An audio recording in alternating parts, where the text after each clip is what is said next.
बाळ, फ्रीजमधून श्रीखंड काढ ना. आम्ही पूर्वी घरीच बनवायचो श्रीखंड. त्याची चवच वेगळी होती. आता काय सगळं रेडीमेड. आजी, हे श्रीखंड खाऊन बघ. आज तुझ्या आईनं घरीच बनवलं की काय? हे आहे गोकुळचं श्रीखंड. अगदी जिभेवर रेंगाळणार. जिभेवरच नाही तर मनावरही रेंगाळणार. गोकुळ श्रीखंड, मनावर रेंगाळणार.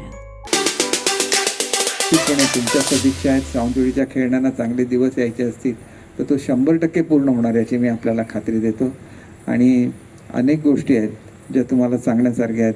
त्यातली प्रत्येक गोष्ट मी आमचे जो जाहीरनामा काढला आहे त्याच्यामध्ये लिहिलेली आहे. आणि आमचा जाहीरनामा म्हणजे पूर्ण झालेल्या कामाचा त्याच्यामध्ये अधिक उल्लेख आहे. आणि त्याच्यामुळे जवळजवळ प्रत्येक गोष्ट, मग ती जिमखान्यापासून पाणी पुरवठा असेल, मार्केट असेल, त्याच्यामध्ये आपलं फायर फायटिंग स्टेशन असेल, प्रत्येक गोष्ट त्याच्यामध्ये लिहिलेली आहे. अगदी गंजिफाचं म्युझियमसुद्धा त्याच्यासाठी सुद्धा पैसे दिलेले आहेत. योगा सेंटर करण्यासाठी पैसे दिलेले आहेत. अर्थात प्रशासकीय कारभार असल्यानंतर थोडंफार पुढे मागे होतं आणि मग ती कामं पैसे देऊनसुद्धा मागे राहतात. आणि ती जर मागे राहायची नसतील तर चांगल्या लोकांना आपण विजयी केलं पाहिजे. आणि आमचे सगळे जे नगरसेवकाचे उमेदवार आहेत हे सगळे चांगले आहेत. त्यातले काही अनुभवी आहेत, काही नवीन आहेत. परंतु मी आपल्याला खात्री देऊ इच्छितो याच्यातला प्रत्येकजण हा समर्पित आहे. तुमचे सगळेजण कामं करतील. आणि संजू, खूप आपण टीका करून काहीच होणार नाही. आपल्याला शेवटी लोकांचे आशीर्वाद पाहिजे तर आपण नम्रपणेच आशीर्वाद घेतले पाहिजेत. काही तुम्ही सांगितलं ते वस्तुस्थिती आहे. काही गोष्टी लोकांना माहिती नसतात तर त्यांच्या निदर्शनाला आणून दिल्या पाहिजेत. उदाहरणार्थ तुम्ही मोती तलावाचं उदाहरण दिलं, ते उदाहरण बरोबर आहे. मल्टी स्पेशालिटीचं उदाहरण दिलं, उदाहरण बरोबर आहे. परंतु त्याच्यामध्ये टीका असता कामा नये. आपण प्रेमाने सुद्धा ह्या गोष्टी, माझ्या मल्टी स्पेशालिटीचा उल्लेख माझ्या ह्याच्यामध्ये आहे. कारण एवढी मोठी जमीन ज्याला आम्ही नावावर करून देतो त्याला त्याच्यामध्ये कुठलीही अट न टाकता त्याच्यावर सह्या झाल्या पाहिजेत. त्या झाल्या असत्या तर मल्टी स्पेशालिटी 4 वर्षापूर्वीच त्याचं काम सुरू झालं असतं.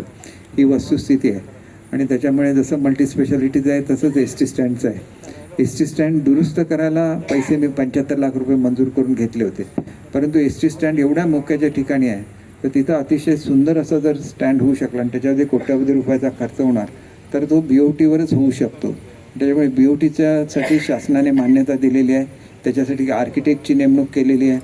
आणि लवकरच त्याचं अतिशय चांगलं असं देखणं रूप हे लोकांच्या समोर येईल याची मला खात्री आहे.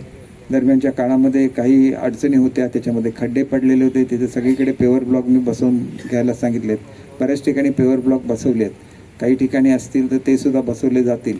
परंतु प्रत्यक्षात जेव्हा एस टी स्थानक उभं राहील त्यावेळेला ते अतिशय भव्य असेल अशी मी आपल्याला खात्री देतो. अशाच प्रकारे सावंतवाडीतल्या प्रत्येक भागामध्ये वेगवेगळे, जसं मी आपल्याला सांगितलं की हेल्थ पार्क आपण मुद्दाम जाऊन बघा की केवढं आता सुंदर आतमधून केलेलं आहे ते. तर ते आंतरराष्ट्रीय दर्जाचं होणार आहे. आणि ते तसं झालं तरच ते चालू शकणार. शिल्पग्राममध्ये पूर्वीच्या काळामध्ये आपल्याला बघितलं की त्या ठिकाणी प्रात्यक्षिकं केली जायची. आज ती प्रात्यक्षिकं बंद आहेत. परंतु काळाच्या ओघात हळूहळू मला सावंतवाडीवर अधिकचं लक्ष द्यायला लागेल ही वस्तुस्थिती आहे. आणि त्याच्यामुळे मध्यंतरीच्या काळामध्ये थोडंसं माझ्या आजारपणामुळे थोडंसं सावंतवाडीवर दुर्लक्ष झालेलं असलं तर मी त्याच्याबद्दल दिलगिरी व्यक्त करतो. प्रकृती ठीक झाल्यानंतर जास्तीत जास्त वेळ हा सावंतवाडी शहरासाठी दिला जाईल याची मी आपल्याला खात्री देतो. आपण बराच वेळ थांबला याच्याबद्दल मी आपले मनापासून आभार मानतो. आणि मी आपल्याला कळकळीची विनंती करतो की हा जरी संवाद असला तरी निवडणूक अगदी तोंडावर आलेली आहे. आणि त्याच्यामुळे आमच्या सर्व सहकाऱ्यांना आपलं प्रेम द्या, आपला पाठिंबा द्या.